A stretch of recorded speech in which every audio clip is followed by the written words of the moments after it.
अस्सलाम वालेकुम रहमतुल्लाहि वबरकातुह। दोस्त अहबाब, इस दरमियान में बहुत सारे लोगों का, सब्र कुनिंदगान का फ़ोन आया। यहाँ तक कि जिन लोगों ने FIR किया है उन लोगों का भी फ़ोन आया। और हीरा ग्रुप ऑफ कंपनीज़ में मामलात क्या चल रहे हैं और किस तरह की बातें हो रही हैं, क्या अपडेट हैं, इस ताल्लुक़ से पूछा।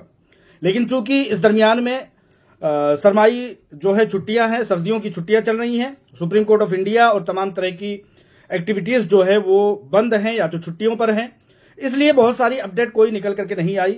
लेकिन फिर भी जैसा कि मैंने हमेशा कहा है, बारहा कहा है कि मैं इंशाअल्लाह ताला तमाम सरमायाकारों को हकीकत हाल से वाकिफ कराने के लिए और उनको तमाम तरह की अपडेट देने के लिए आता रहूंगा। लिहाजा इस दरमियान में कोई अपडेट ना देने के बावजूद भी चूंकि दिन गुजर रहे थे तो मैंने सोचा कि इस दरमियान में आ जाना बेहतर है, क्योंकि चंद एक दिन ही जैसे ही ताखिर होने लगता है, जैसे कि कहा जाता है कि जैसे ही धुंध छाता है या आपकी मौजूदगी में गैर हाजिरी का हो जाता है या कहीं आप मसरूफ हो जाते हैं, तो वहां पर पनपने वाले गीदड़ और बिल्लियां और डिजिटल भिखारी टाइप के लोग जो है वो ये समझने लगते हैं कि फुला शख्स जो है गायब हो गया, उसे हकीकत हाल का।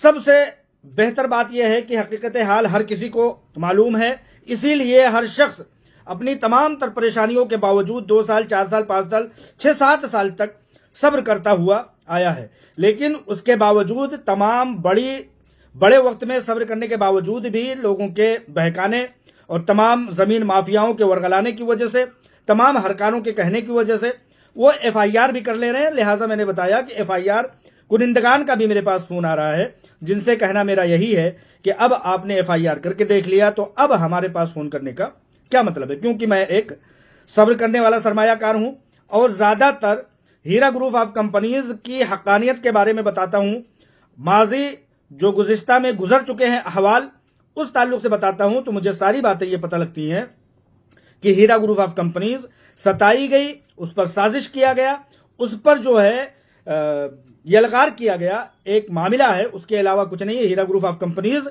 25 सालों तक बेहतर से बेहतर अंदाज में चल चुकी है और कोई भी गलत कंपनी, कोई भी एक जर्रा बराबर भी नुक्स रखने वाली कंपनी भारत में 1-2 दिन तक नहीं चलने पाती। यहां तक तो हीरा ग्रुप ऑफ कंपनीज ने 25 साल तक अपना कामयाब सफर तय किया है। उसके पीछे होने वाले तमाम साजिशों के, 2008 के साजिश हों, 2012 के हों, 2016, 2018 के हों और उसके बाद तमाम साजिशों को तो हम लोग अपनी आंखों से देख ही रहे हैं। मैंने तहरीरों से ज्यादातर काम चलाया है क्योंकि हर किसी की मसरूफियत होती है। आलमा डॉक्टर नौहरा शेख साहिबा ने इस दरमियान में प्रेस कॉन्फ्रेंस करके, हम उनके शुक्रगुजार हैं कि उन्होंने प्रेस कॉन्फ्रेंस करके अपनी समझिए कि मुस्तैदी का और अपनी चाबुकदस्ती का और अपने कयाम का, अपने हर तरह से हीरा ग्रुप ऑफ कंपनीज के सरमायाकारों की तरफ से खड़े होने का जो वादा किया उसके लिए हम लोग शुक्रगुजार हैं। काफी लोग इत्मीनान बख्श सांस ले रहे हैं उस वक्त के बाद।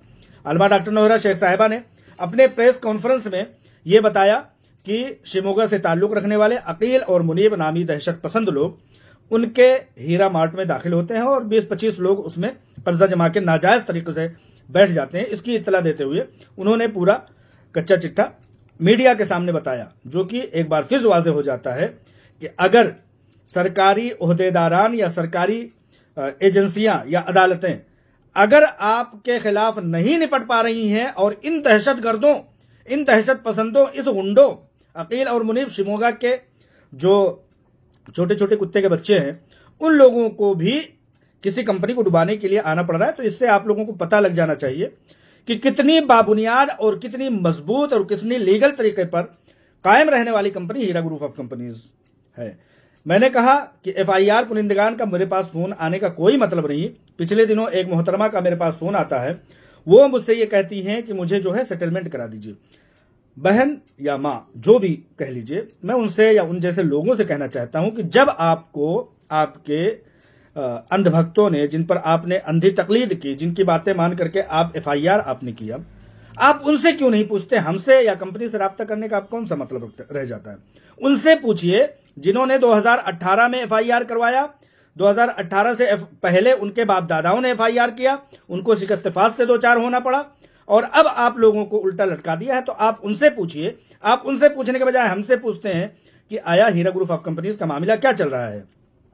आज भी एफआईआर कराने की कोशिशें की जा रही हैं, जबकि हर शख्स ये जानता है कि इन एफआईआर कुनिंदगान ने यही दावा किया था कि आप एफआईआर कीजिए और अपने पैसे लीजिए।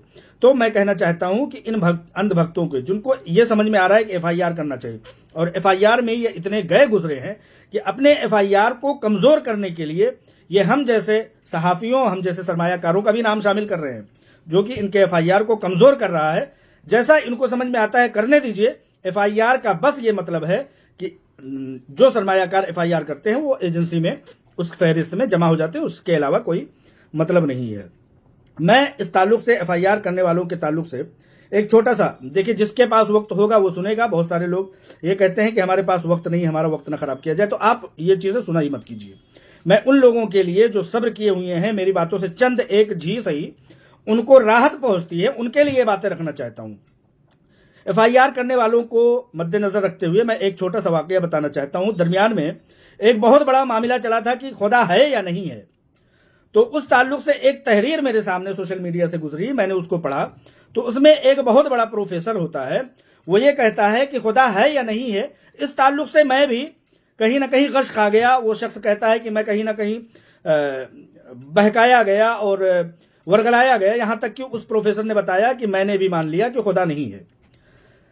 अब वो शख्स इसी तरह से जिंदगी गुजार रहा होता है कि इतने में एक दिन ऐसा होता है कि एक मुसलमान शख्स जो 20 साल से उस प्रोफेसर के यहां सब्जियां देने का काम करता है, उसका वहां से गुजर होता है, वो सब्जियां देता है। तो वो प्रोफेसर शख्स जो कहता है कि मैं खुदा को नहीं मानता, वो बुला के बिठा लेता है और कहता है कि बैठिए थोड़ी बातचीत करते हैं। चाय पर बातचीत चलते हुए पता चला कि प्रोफेसर ने बात छेड़ दी कि तुम इतने धार्मिक बन करके, इतने दीनी माहौल में रहते हुए, दीन की बातें करते हुए, खुदा के बारे में बातें करते हुए चल रहे हो, जबकि हमारे पास कोई सबूत नहीं है। तो उस प्रोफेसर को, जो उस सब्जी फरोश ने, सच्चा वाकया है, उस प्रोफेसर ने खुद बताया है, खुद लिखा है कि उस सब्जी फरोश ने जो बात कही, वो बात मुझे मेरे दिल में घर कर गई और उसके बाद मैंने ये मान लिया कि खुदा वाकई में अल्हम्दुलिल्लाह है। उस सब्जी फरोश ने ये बताया कि चलिए प्रोफेसर साहब, आप मान लीजिए आप खुशहाल हैं, आपको किसी चीज की जरूरत नहीं है, तो आपकी खुशहाली के तय अल्लाह ताला ने आपके दिल में ये डाला कि आप खुदा ही को ना माने, जबकि इतनी बड़ी कायनात, इतना बड़ा निजाम चल रहा है, तो खुदा ना हो ऐसा मुमकिन ही नहीं है। लिहाजा आप प्रोफेसर साहब इतना समझ लीजिए, ये सब्जी फरोश बोल रहा है, इतना समझ लीजिए कि आज आप कह रहे हैं, कल को मरने के बाद जब ये पता चलेगा कि खुदा है तो आप क्या करेंगे? आप वहां बहुत पछताएंगे। मैं आज जो खुदा को मानता हूं, पूरा यकीन रखता हूं, कामिल यकीन रखता हूं, ये मानता हूं कि खुदा है, तो कल तो मेरे पास पछतावे की कोई गुंजाइश ही नहीं रही, लेकिन आपके पास पछतावा आज भी है, आज भी शुकूक को शुबहात में है, और कल भी जब मामला आपके हाथों से निकल चुका होगा, यौम आखिरत होगा, तो आपको पछताना होगा कि खुदा है, तो आप क्या करेंगे पछता करके? तो वो प्रोफेसर कहता है कि उस सब्जी फरोश की बातें मुझे इतना ज्यादा मुतासिर कर गई कि मैंने वहां से ये मान लिया कि खुदा है। इसके अलावा हमारे पास कोई चारा नहीं है। खुदा को मानना चाहिए, उसकी इबादत करनी चाहिए, उसकी हर तरह से मान सम्मान और हर तरह से उसका मानना जायज और माकूल है।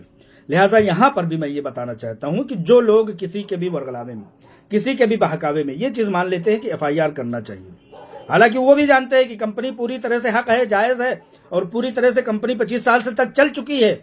कल को जब ये एफआईआर करने के बाद एजेंसियों के सामने आएंगे और इन्हें ट्रायल, जैसे कि प्रेस कॉन्फ्रेंस में भी बताया गया कि इनको उसका सामना करना पड़ेगा, बिकॉज उनको साबित करना पड़ेगा। तो ये जो एफआईआर करने वाले हैं, कल को जब मामला पलट होगा, जब हीरा ग्रुप ऑफ कंपनीज के पाले में गेंद आएगी और वो ये पूछेगी कि तुमने एफआईआर क्यों किया, तुमने कंपनी को डैमेज करने की कोशिश क्यों की, तुम्हारे एफआईआर करने की वजह से मुझे इतना बड़ा नुकसान हुआ, तो फिर तुम्हारे पास क्या चारा होगा? कोई चारा होगा पछतावे के अलावा?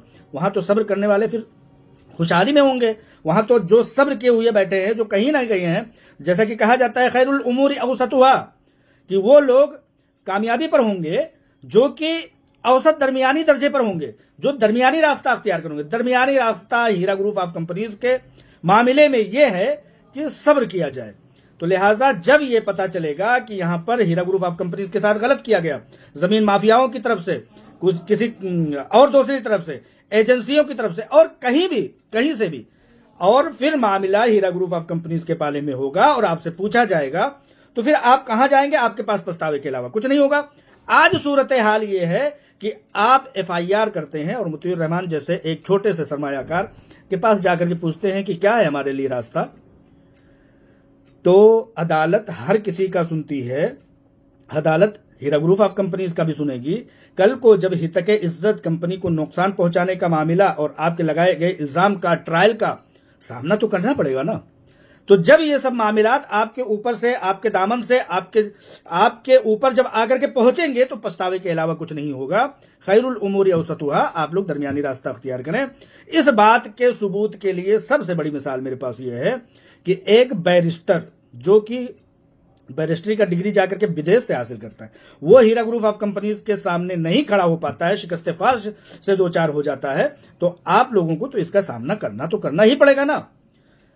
तो यहां पर पछताने के अलावा उन लोगों के लिए जिन्होंने कि एफआईआर किया, उनके पास कोई रास्ता नहीं होगा। खैरुल उमूरी औसतुहा, जिन लोगों ने दरमियानी रास्ता अख्तियार किया कि यानी कि सब्र किया कि कंपनी के साथ जो वायदा किया था, जो उस पर जो कार्रवाई हुई थी, हर तरह से हमने अहदो पैमान किया था, उस पर जो कायम रहा इंशाअल्लाह ताला वो फलाह बहबूद से दो चार होगा, ऐसा मेरा मानना है।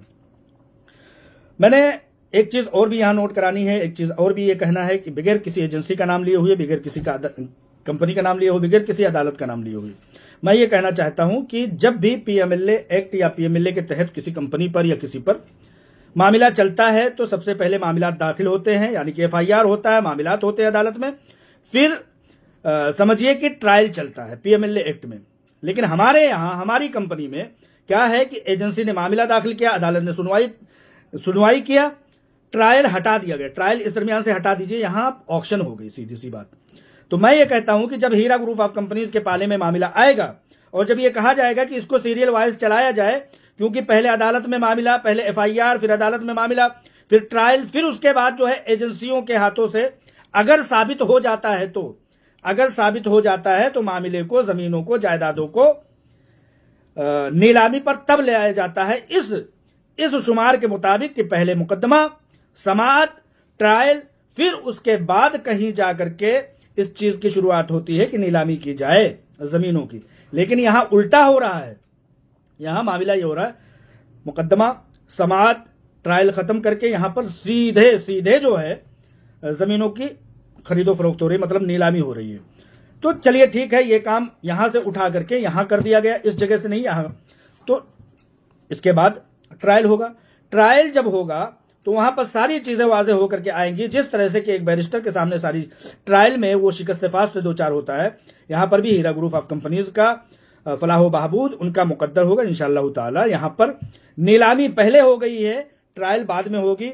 और जो लोग ये समझते हैं, जिन लोगों को वर्गलाया जाता है, जिन लोगों को बहकाया जाता है और ये कहा जाता है कि तुम्हारा सेटलमेंट हो जाएगा, तब कि सेटलमेंट का कोई अभी तक सबूत, कोई मां का लाल नहीं ला पाया। सिर्फ और सिर्फ ये लोग क्या चाहते हैं कि आप लोग लटक जाएं, आप लोग बहक जाएं, आप लोग जब एजेंसियों में चले जाएंगे तो तादेर हीरा ग्रुप ऑफ कंपनीज की और आलमा डॉक्टर नौहरा शेख साहिबा की बदनामी का आप लोग सबब बनेंगे, आप लोग ज्यादा से ज्यादा चीखो पुकार मचाएंगे। लेकिन यहां पर उसका उल्टा हो रहा है। ये लोग जितने एफआईआर करा रहे हैं, जितने अपनी शातिरपंथी का मुजाहिरा कर रहे हैं, उतने ही सोशल मीडिया पर जाकर के देख लीजिए कि इनका आका, इनका बैरिस्टर, वो हर रोज किसी न किसी बड़े लीडर, एक वक्त था कि हम लोग दौड़ भाग करके लीडरों से मिलते थे, वो कहते थे कि हमारे हक में एक बयान दे दीजिए, और वो ऐसा कर रहा है, उसके हक में मजदमती करारदाद पास कर दीजिए, तो कोई बोलता नहीं था। आज अल्हम्दुलिल्लाह हालत ये है कि हर सोशल मीडिया का दूसरा पोस्ट इस दयूस, इस कुर्दोगलो, इस साजुद्दीन कोपैक, इस जिन्नाह की औलाद के खिलाफ ही चल रहा है। लिहाजा यहां जो कोशिश ये हो रही कि एफआईआर कराओ और पैसे लो, यहां एफआईआर करा रहे हैं और बदनामी का सबब पैदा कर रहे हैं। बदनामी का सबब क्यों पैदा कर रहे हैं, कैसे पैदा कर रहे हैं? आप लटके होंगे, आप 20-30 साल तक मामलात अदालती कोर्ट कचहरियों में दौड़ रहे होंगे, तो आप चेखेंगे, चिल्लाएंगे, पुकारेंगे, लोगों से कहेंगे, तो हीरा ग्रुप ऑफ कंपनीज की बदनामी हो रही, ये चाहते हैं। इसके अलावा इनका कोई मकसद नहीं है। या अगर मकसद में होते तो कोई आज तक ये बता दे कि इनके पास ऐसी कौन सी तिजारत है, ऐसी इनके पास कौन सी मतलब फैक्ट्री चल रही है कि फ्री लीगल हेल्प देते हुए फिर रहे हैं। ये कोई लीगल हेल्प फ्री नहीं है, ये इनके आका की तरफ से दिया गया एक बड़ा पैकेज है। कुल मिलाकर के ये मामला है कि यहां पर अभी ट्रायल शुरू ही नहीं हुआ। मैं एक थर्ड पर्सन होने के बावजूद, थर्ड पर्सन बन करके, एक तीसरा बंदा बन करके ये कहना चाहता हूं कि यहां पर अगर कोई एफआईआर करता है तो कहीं ना कहीं वो तो कंपनी के हक में जा नहीं रहा है, कंपनी के खिलाफ जा नहीं रहा है, वो कहीं ना कहीं अनजाने में हीरा ग्रुप ऑफ कंपनीज के हक में मामला एक तरह से कर रहा है। कैसे? वो इस तरह से कि जो भी सरमायाकार एफआईआर करता है वो एजेंसी के ट्रायल में शामिल हो जाता है, एजेंसी के हक में शामिल हो जाता है, एजेंसी की फहरिस्त में शामिल हो जाता है। अब हीरा ग्रुप ऑफ कंपनीज का मामला उस एफआईआर कुनिंदा के साथ तब होगा जब वो केस जीत जाएगा, जब वो मामला तमाम क्लियर हो जाएंगे। पहली बात तो वो जीतेगा नहीं, और अगर मामला 10, 20, 30, 40, 50 साल के बाद क्लियर भी हो जाता है तो हीरा ग्रुप ऑफ कंपनीज को पैसे उसको सिर्फ उतने देने होंगे जितने का उसका अब बकाया रह गया। जितना एजेंसियों में जाने का नुकसान ये भी है कि आप उतने ही पैसे के दावेदार रह जाते हैं जितने पैसे आपके बचे हुए हैं, जितने कमा लिए हैं उतने कट जाएंगे। और अगर बाई चांस आपने हीरा ग्रुप ऑफ कंपनी से अपने पैसे से ज्यादा कमा लिया है तो आपको वापस भी करना पड़ेगा, उसको कानून की लैंग्वेज में रिकवरी बोलते हैं। तो यहां तो ये लोग जो एक हिसाब से आलमा डॉक्टर नौहरा शेख साहिबा का नुकसान नहीं कर रहे हैं, ये सरमायाकारों का नुकसान कर रहे हैं। और सरमायाकार का जब नुकसान होगा, सरमायाकार ट्रायल के दौर से गुजरेंगे, मुकदमात के दौर से गुजरेंगे और तमाम तरह के कोर्ट कचहरियों के मामले से गुजरेंगे, तो ये इन लोगों का मकसद है कि 10 साल, 20 साल, 25 साल बाद भी हीरा ग्रुप ऑफ कंपनीज की बदनामी का एक जरिया पैदा कर दिया जाए। तो यहां मामला ये हुआ कि हीरा ग्रुप ऑफ कंपनीज का किसी भी तरह से नुकसान आप एफआईआर करके नहीं कर रहे हैं, आप अपना नुकसान कर रहे हैं, अपना नुकसान कर रहे हैं और सिर्फ अपना नुकसान कर रहे हैं। यहां तो आलमा डॉक्टर नौहरा शेख साहिबा 10 साल, 20 साल, 25, 50 साल तक, जब तक कि मामला मुकदमा चलता है तब तक तो छुटकारा आपके पैसे देने से, क्योंकि आपको साबित करना है, आपको ट्रायल फेस करना है। और दूसरी तरफ जब सारे मामलात हल हो जाते हैं, मुकदमे में से पीएमएलए एक्ट में से ट्रायल खत्म हो जाए, किसी भी मुकदमे से ट्रायल खत्म हो जाए, ये नामुमकिन है। आलमा डॉक्टर नौहरा शेख साहिबा ने कहा ना कि सरकारें आएंगी, बदलेंगी, चली जाएंगी, कोर्ट कचहरियों वाले या जज या ऑफिसरान या कुर्सी वाले वो आएंगे, चले जाएंगे, लेकिन कानून तो यही रहेगा ना, कानून वही का वही रहेगा। तो यहां कहने का मेरा मतलब ये है कि कानून वही रहेगा, मुकदमा, समाअत, ट्रायल, फिर उसके बाद आकर के आती है जमीनों की खरीदो फरोख्त। तो जमीनों की खरीदो फरोख्त या नीलामी या बेव फरोख्त से आप लोग इतना खुश ना होइए। ये ऐसे भी कानून, ऐसे भी वाकयात, ऐसे भी अदालती मामला देखे गए हैं जिसमें कि जमीनों की नीलामी होने के बाद मामला गलत पाया गया तो वो जमीनें उसको वापस भी की गई हैं। ऐसे भी मुकदमात देखे गए हैं। आप जाइए इंटरनेट पर सर्च करके देख सकते हैं, मैंने देख लिया है। आप जाइए इंटरनेट पर सर्च करके देखिए कि विदाउट ट्रायल किसी की भी प्रॉपर्टी को ऑक्शन कर देना, क्या यह जायज है? तो वो बताएगा कि यह जायज नहीं है। पहले मुकदमा, फिर समाअत, फिर ट्रायल, फिर उसके बाद अगर सच साबित होता है तब जाकर के ऑक्शन। तो यहां कुल मिलाकर के ये है कि जिन लोगों के लिए मेरी ये बातें नफा बख्श, फायदे बख्श साबित होती हैं, शैतान कभी किसी का भला नहीं, इब्लीस कभी किसी का भला नहीं, अल्लाह और उसके रसूल का दुश्मन सूदखोर कभी किसी का भला नहीं चाह सकता। आप कुछ भी करके सूदखोर को सूदखोरी के पैसे दीजिए, उसके ब्याज के पैसे दीजिए, उसको सूद के पैसे दीजिए, उसको उस चीज से मतलब है, उसको अपनी बका के लिए मतलब है, आपके नफा नुकसान से मतलब नहीं है। आपको एफआईआर में लटकाने का सिर्फ और सिर्फ फायदा ये है कि आप ट्रायल में, मुकदमात में उलझेंगे, आपके पैसे कटेंगे, तो आपको बदनामी का सबब बनाएंगे, आपके जरिए से चीखो पुकार मचवाएंगे, आपको ज्यादा से ज्यादा इस्तेमाल कर सकेंगे। हीरा ग्रुप ऑफ कंपनीज तो पहले ही से मुकदमात झेल रही है, अब इससे ज्यादा क्या होगा उसके साथ? ज्यादा कुछ नहीं होगा। बस ये समझ लीजिए कि ये थी एक बातें मेरी, खला जो था वो पुर करना था। इन्हीं बातों में जो आपके फायदे की चीज होंगी वो रख लीजिएगा, और जो फायदे की चीजें नहीं होंगी उनको नजरअंदाज, दरगुजर कर दीजिएगा। बहुत सारे लोग ये कहते हैं कि हमारे कीमती वक्त है, तो वो लोग बराह रास्त इस चीज से दूर रहें। बस अपने सब्र कुनिंदगान के लिए मैं चाहता हूं कि ये थोड़ी सी बातें कर दी जाए। जैसा कि मैंने कहा कि मुकदमात, मामलात, सुनवाई, ट्रायल, उसके बाद नीलामी। जो लोग ये कहते हैं कि हमने सब्र किया, हमारा क्या होगा, तो उनके लिए मैं ये कह रहा हूं कि हिंदुस्तान में ऐसे भी मामलात, ऐसे भी मुकदमात हुए हैं कि ऑक्शन होने के बाद रिकवरी हुई है, वापस हुई है। प्रॉपर्टीज हु बहू वही के वही प्रॉपर्टीज हमारी हमको चाहिए। हमारा पहले ऑक्शन किया गया, उसके बाद जो है ट्रायल किया गया। ट्रायल में हमको साबित कीजिए कि हम गलत थे। अगर नहीं साबित करते तो हमारी चीजें लाइए, इलीगल तरीके से जो चीज़ें की गई हैं।